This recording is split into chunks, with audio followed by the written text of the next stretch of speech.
You're listening to the School Leadership Reimagined podcast, episode 169. How do builders like us make a dramatic difference in the lives of our students in spite of all the obstacles we face? How do you keep your vision for your school from being held hostage by resistant teachers, uncooperative parents, ridiculous district policies, or a lack of time, money, or resources? If you're facing those challenges right now, here's where you'll find the answers, strategies, and actionable tips you need to overcome any obstacle you face. You don't have to wait to make a difference in the lives of the people you serve. You can turn your school into a success story right now with the people and resources you already have. Let's get started.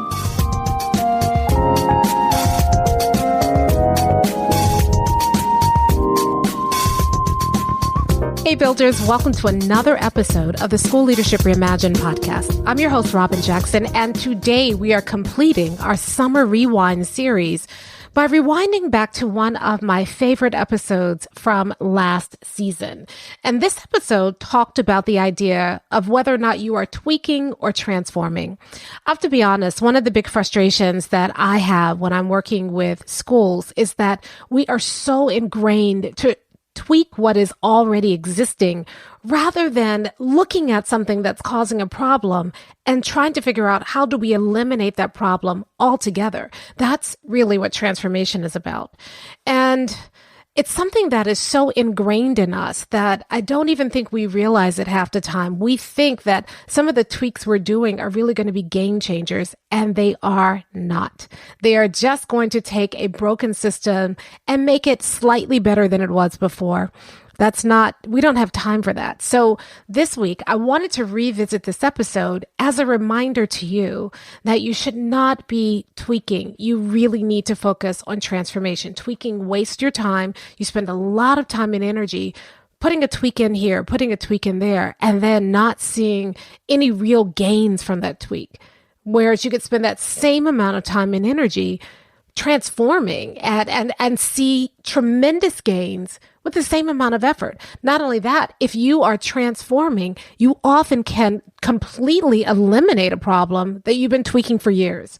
So I hope you get some value out of this episode, and I hope it helps you start to recognize where you're tweaking and challenge you to start transforming instead. Now, before we get to the episode, I do want to tell you we have just a few of our free vision workshops for this summer happening still, and you can join the next one. What I love about what we've been doing this summer with these vision workshops is we've been helping people really get in touch with their vision for their schools. And once you have that vision in your head, it changes everything.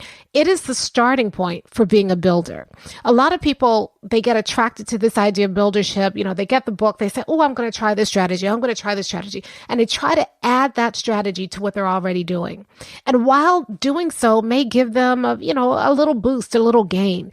If you really want to get the power of buildership, you need to do the whole thing. And the starting point for it all is your vision. And so I believe so strongly in this that I'm doing it for free. I think this is so important that you get your vision right because everything starts with your vision.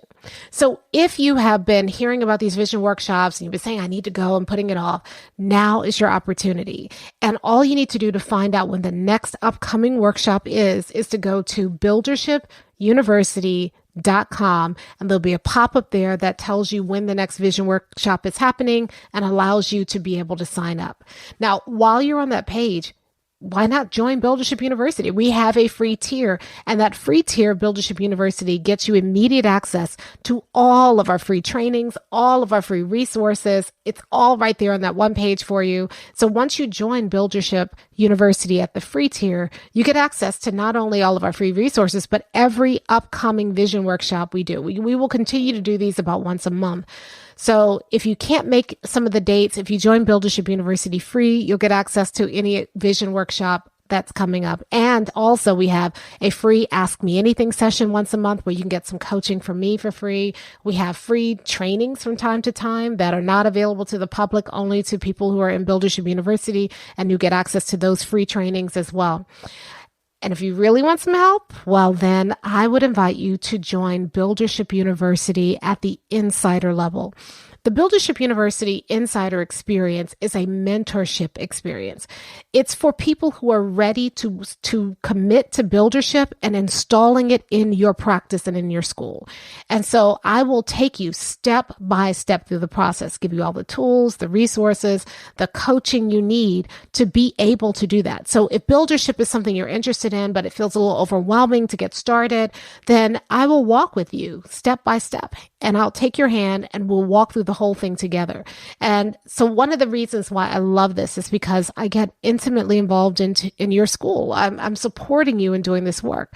And not only that, but you are surrounded by a group of builders who are also invested in your work. It's true community there. Not only that, but you get individual feedback on each stage of the process so that you can be sure that you're doing it right, so that you can get support around where you're struggling, so that we can make sure that you get it done. So our next cohort is going to be opening up in a few weeks. If you want to join the wait list to find out when our next cohort is opening up, buildershipuniversity.com is the place to go for that as well. All right, without further ado, let's jump into this last summer rewind where we're talking about the difference between tweaking and transforming.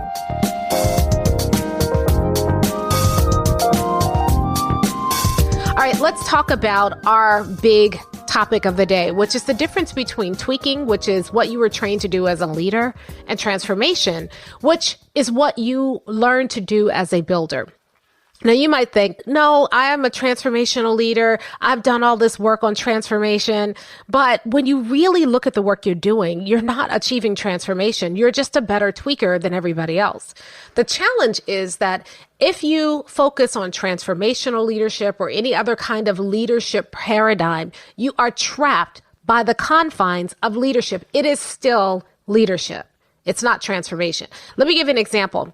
So I'm going to try to change the situation enough to protect people, because I'm not here to tell on people, but I was thinking about it recently, a situation that happened, and it captures so well the difference between tweaking and transformation that I want you to learn from it. So I'm going to try.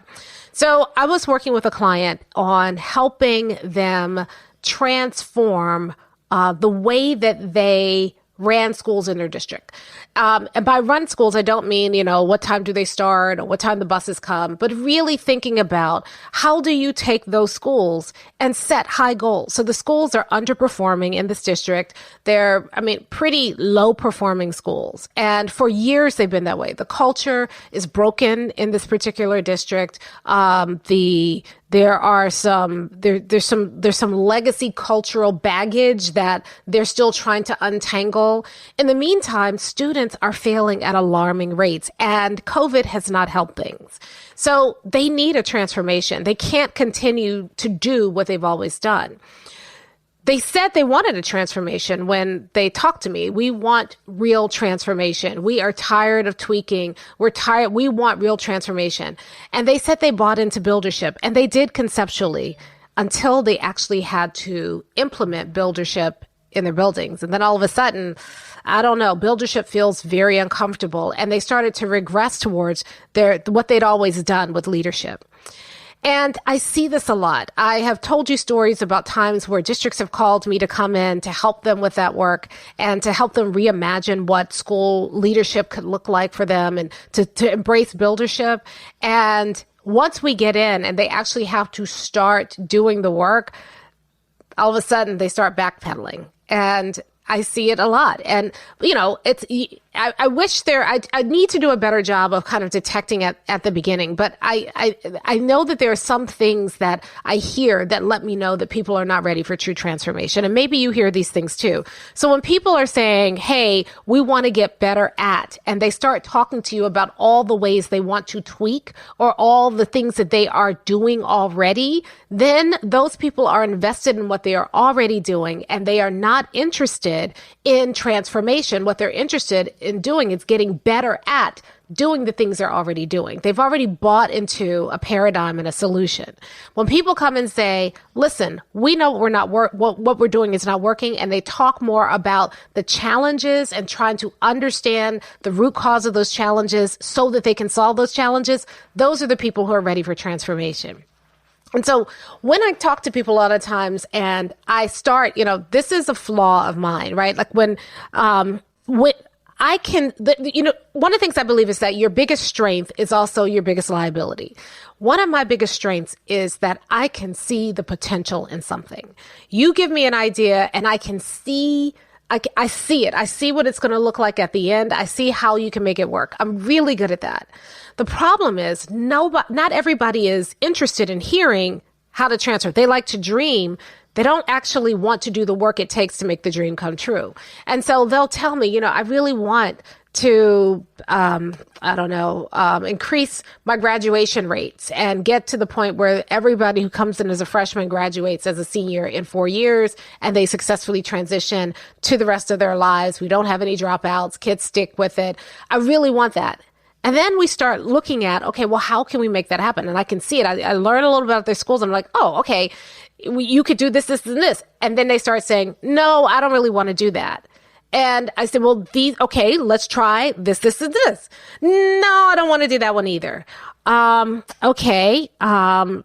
Let me understand a little bit more about why you don't want to do that. What are the barriers you're seeing? Okay, well, let's remove some of those barriers. No, I don't. It just starts to make them uncomfortable. They would rather dream than actually make the dream happen. And as builders, this is something that you need to be careful of. Because if you've truly embraced buildership, you're going to start seeing solutions where everybody else sees problems. But there are some people who are really married to their problems. They're in love with their problems. They don't envision a world where the problem goes away, and they spend all their time talking about their problem and tweaking around their problem, but they don't really, really want to eliminate their problem. And so you have to be careful, because not everybody who's talking about transformation really wants transformation. And being careful involves two things. One, you have to do a self-check. There are things that I will often say I want. And then when it comes down to actually doing it, I realize I don't want it that much.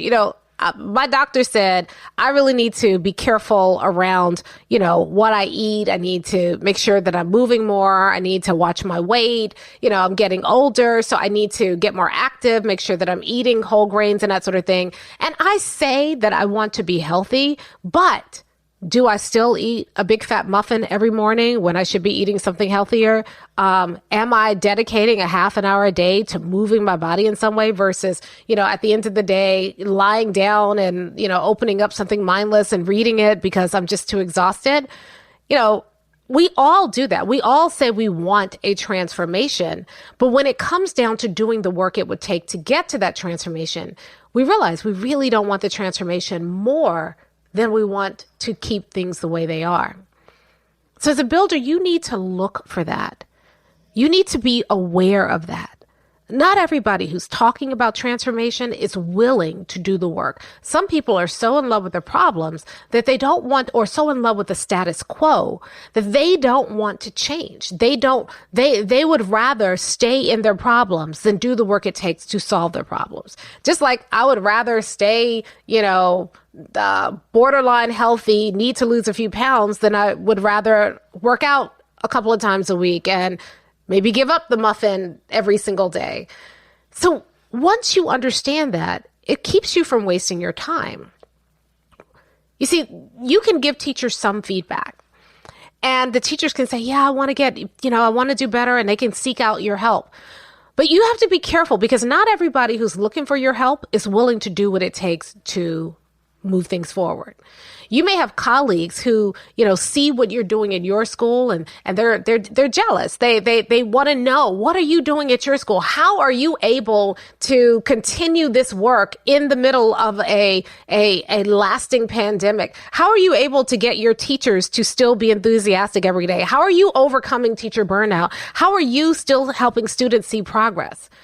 But not everybody who's asking you for that advice is willing to do what you are willing to do as a builder. So be careful. Don't get frustrated. Know that even though people want your results, they don't want to do the work it takes to get there. And the sooner you learn that as a builder, the better. Because one of the things we say all the time is that when you become a builder, it makes you a bit of a weirdo, because you're willing to do what other people aren't willing in order to achieve results that other people aren't getting. But the more successful you become as a builder, the more people are going to want to know what you do. And you're going to be excited to share it with them. But not everybody is going to be willing to do the work. And so you have to be careful that you don't get frustrated when you see the way, when you've made it work in your school and you want to make it work in other schools in your district, and you start evangelizing the work that you're doing, and everybody else is, oh, I mean, that's you. I remember when I first started teaching AP, and you know my story. I was working to really make AP more equitable, give it more access, continue with the rigor, get more students passing the AP test. And so after that first year where I was able to triple the enrollment and increase the number of kids passing the AP test and get kids who weren't traditional AP students to be successful in highly rigorous work, a lot of teachers came to my classroom and they wanted to know, wow, how did you do that? How did you get this kid? He won't do any work for me. How are you getting that kid to do work? Oh, how are you eliminating failure in your on-level classes so you have no failures? Well, I started showing them the student support system, and I started showing them the way that I mapped out AP. And there was always a point where their eyes would start to glaze over, because what they were really looking for was a tip, a tactic, a strategy. They weren't really looking for true transformation. You see, in order for me to get to the point where I had no student failures, I had to transform everything I did. And I had to try some things that didn't work, and I had to evaluate and revamp in real time. Not everybody's willing to do that. When people come to you and ask, how are you able to get all of your teachers on board and committed to your vision? Well, not everybody's going to be willing to do what it takes to do that. I even see it with vision statements. You know, we have these vision workshops, and I believe the first step to being a builder is you have to have a builder's vision. So we do these free workshops because I believe that once you have that vision, then everything changes. And people come to the workshops and they say, yeah, I want a new vision. And then they read me this paragraph long vision statement that they've crafted. And I start giving them feedback about why that's not a builder's vision. It does include 100% of their kids. It's not specific about a specific outcome you want for those kids. You can't measure it. All the things that we talk about, and they're not particularly passionate about it. And then some people are like, but I spent 2 hours working on this, or this is the one my teachers like, or this is the one that I had as a school, or we just spent all this money on a consultant who helped us write this vision. And I'm okay, all of those things may be true, but you still don't have a vision that's going to mobilize your school. So are you more wedded to the vision you crafted and spent 2 hours on, or spent money on a consultant on, or spent 3 days working on with your staff? Or are you committed to transformation, which requires a new vision? Up to you. And a lot of people would rather, they even though they feel the pain of their problems, they would rather stay in their problems and try to tweak their way towards a solution rather than stepping away from their problems and really focusing on true transformation. I don't get it. But there are a lot of people who are willing to do that. You need to recognize that, and you need to make sure that you don't fall into that category. You see, some people, when they come to you and they see the success that you're having as a builder, they're going to want to know what you're doing. But what they're really looking for is a tweak, a tip. You know, which software package do you use? Well, it doesn't matter your software package. It's just a tool. Or, I see you're using a teacher dashboard. Can you send me that template? Well, the teacher dashboard is just a tool. There's no magic in the dashboard and in the template. What the magic is in that you are consistently thinking about how you help every teacher grow one level in one domain in 1 year or less. And the dashboard helps you stay focused on that and keeps you organized around that. So there's no magic in the dashboard. Or they'll say, I need core values. Can you send me your core values? And then they just kind of copy yours or hand those out to the staff and say, we want those core values too. You know, I see this all the time. You know, one of our big core values is drama-free work environment. People are like, oh yeah, because we have too much drama in our school. That's going to be one of our core values. And they don't really want to do the work it takes to have a truly drama-free work environment. They just want to be able to say it. They just want to be able to call people out on their drama without recognizing that they are also bringing drama to the table, and they have to to remove the drama that they're bringing, as well as call people out on the drama that those people are bringing. So people say they want transformation, but what they really want are tactics. I'll be on a coaching call with a group of people. This is not true for insiders. I mean, people who are BU insiders, they get it. That's why they're insiders, right? They're and that's what makes the community so special, is that everybody in insiders gets it. But oftentimes I'll do coaching calls or other calls with people who don't quite get it yet. And they are coming to the call because they're hoping to pick up a new tip or a strategy. Sometimes I'm doing a whole workshop and there are people who are there because they really want to solve their problems. And there are other people who are there who are just looking for another tip, another strategy. And they add that to their tool bag and they keep adding all these tips and strategies, and you end up having a hot mess, not a plan. You end up having an amalgamation of strategies, but no real focus and no real transformation. So I'll be sitting on these calls and I'll talk to people about, they'll say, well, hey, do you have, is there a script I can use for a teacher who is really resisting my feedback? Or what can I do about that teacher? And then I start asking questions. I start asking things like, okay, so have you understood or diagnosed the source of their resistance? No. Do you know the teacher's will driver? No. Does the teacher have a point? Are there certain things that are barriers that are in the teacher's way from being able to perform? And do you understand what those barriers are? No. But can I just get a script? Oh, if you don't understand those things, no script will work. I mean, I have scripts. One of my mentors gave me a great script and it works most of the time, but only if you do the thinking that has to happen before you use the script will the script work. You can't just grab the script and read it to somebody and then hope that it's some sort of magical incantation that transforms a resistant teacher to a cooperative teacher in the space of 5 minutes so you can get on with the rest of your day. People will come inside a Buildership University and they'll be like, oh, I need this tool. This is cool. And I'm like, well, why do you need this tool? Well, it's cool. It's a tool. It's a feedback tool. And I can always upgrade my feedback, but to what end? If you don't have a vision, your feedback is not going to be as powerful because you're not moving people towards the right vision. One of the reasons we talk about helping people grow one level in one domain in 1 year or less, it's not because we just want people, climbing the ladder on the teacher evaluation system, but we're picking out where is the domain that is most important and most critical for that teacher to grow so that teacher can be a part of your school's achieving its vision for your students. That takes more thought, that takes more energy, that takes more effort, but it gives you so much more reward. I see a lot of principals bragging about, oh, look at my new discipline system. And your discipline system has 57 steps and you're still having kids being referred to the office. So while it's a great, shiny, flashy discipline system, it hasn't solved your discipline problem. It's a tweak. Meanwhile, builders are quietly eliminating disciplinary issues altogether. They don't need a fancy disciplinary system because they don't have that many referrals, because kids are happy to be in class and excited about being in class and engaged in the work. So why do I need a fancy discipline system? Because my goal is not to process kids through my discipline system more efficiently. My goal is to remove disciplinary issues altogether. Do you see the difference between the way that builders think and the way we were trained to think as leaders? If you really, really want to be a builder, you got to stop looking for tweaks, tactics, strategies. And I see people all the time posting online. Anybody got a policy for the lunchroom?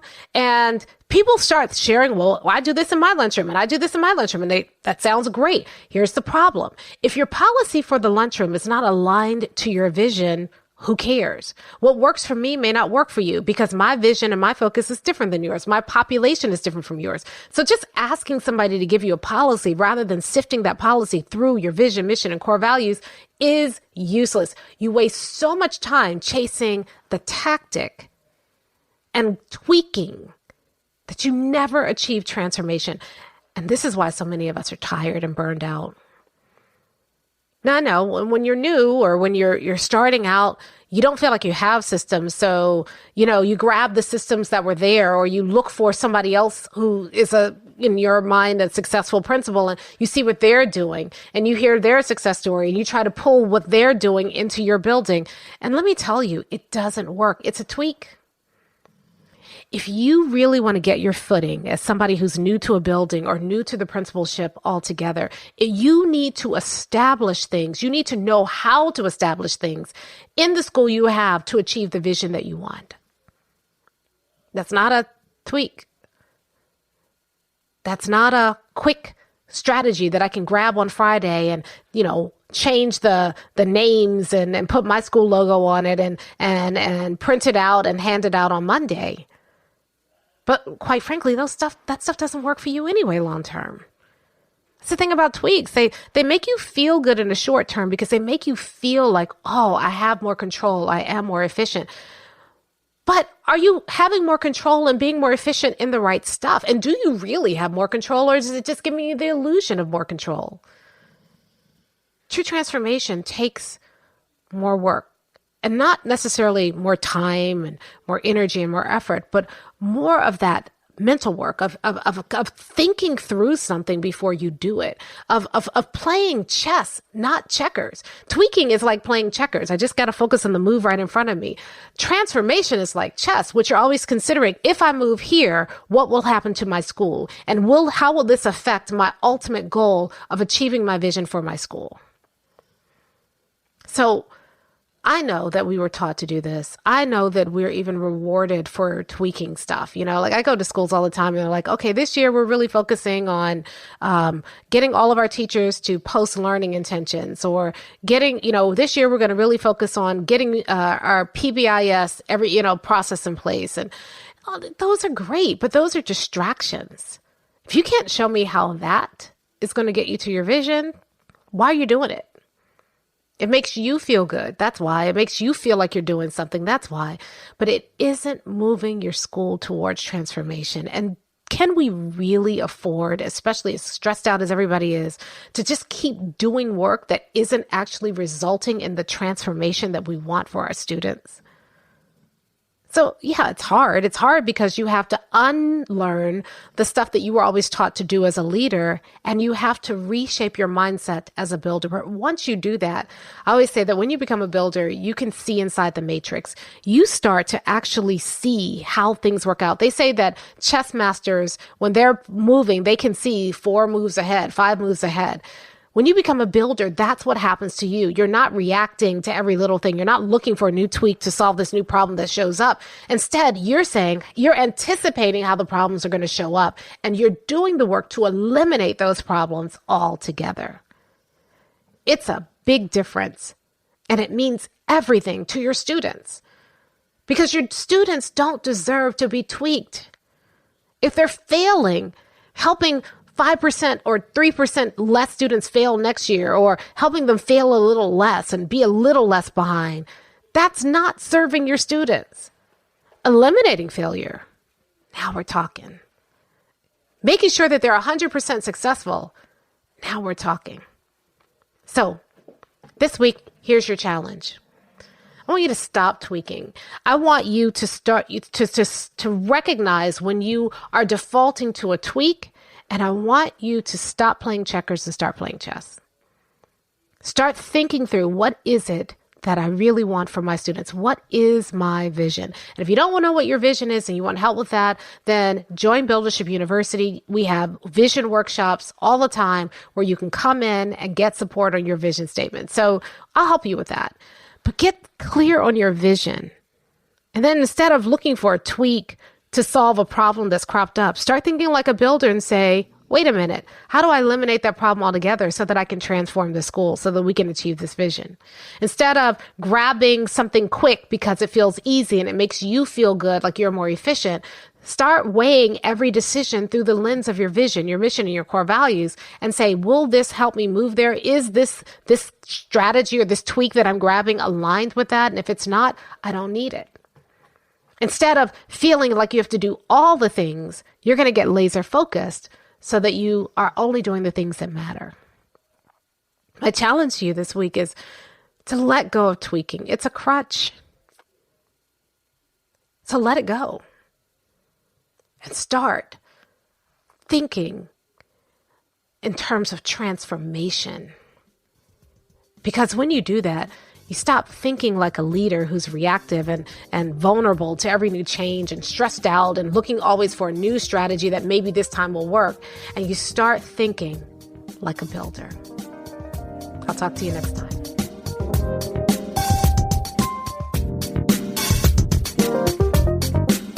Hey, if you're ready to get started being a builder right away, then I want to invite you to join us at Buildership University. It's our exclusive online community for builders just like you, where you'll be able to get the exact training that you need to turn your school into a success story right now with the people and resources you already have.